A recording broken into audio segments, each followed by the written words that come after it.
Naskah Sejarah, Kitab Arjuna Wiwaha Part 2. Arjuna Wiwaha bukan sekadar kisah kepahlawanan. Di balik narasi permukaan, kitab ini menyimpan lapisan-lapisan simbolik dan ajaran esoterik yang hanya bisa dibaca oleh mereka yang memahami struktur berpikir spiritual masyarakat Jawa kuno. Pertama, mari kita lihat Arjuna sebagai simbol. Ia bukan hanya tokoh Mahabharata.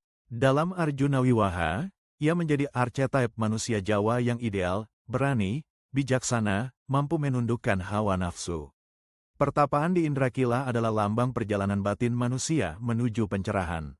Indrakila sendiri berarti Gunung Dewa Indra, bukan sekadar tempat, tetapi simbol ketinggian batin. Di sana, Arjuna harus menghadapi ujian terbesar, bukan peperangan, tetapi godaan kenikmatan duniawi. Para bidadari, Suwanda, Tilotama, dan teman-temannya mewakili berbagai bentuk ilusi, keindahan, harta, dan ambisi kekuasaan. Namun, Arjuna berhasil menahan diri. Ini adalah pesan spiritual tersembunyi, bahwa raja sejati harus menaklukkan dirinya sendiri sebelum bisa memimpin orang lain. Inilah cerminan raja ideal dalam konsepsi Jawa, seorang yogi, bukan hanya pemimpin militer. Menariknya, kitab ini juga menggambarkan bagaimana para dewa menguji Arjuna dengan menyamar. Ini bukan kebetulan. Dalam filosofi Jawa, ujian tertinggi datang dari yang tak terlihat.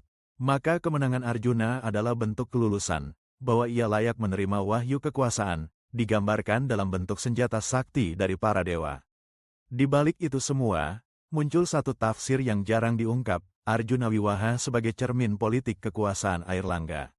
Ia menyamakan dirinya dengan Arjuna, bahkan sampai menyamakan pembagian kerajaan antara Panjalu dan Janggala dengan pembagian dunia dalam kisah ini. Para sejarawan meyakini, kitab ini tak lepas dari rekayasa simbolik untuk meneguhkan bahwa Airlangga dipilih oleh langit, bukan karena garis keturunan semata, tapi karena keluhuran moral dan spiritualitasnya. Namun, pesan ini juga menjadi semacam sandi politik, karena hanya para elit yang memahami lapisan maknanya, sementara rakyat jelata hanya mengenalnya sebagai cerita pewayangan. Inilah yang membuat Arjuna Wiwaha begitu istimewa. Ia adalah naskah yang hidup dalam dua dunia, dunia lahiriah dan dunia batin.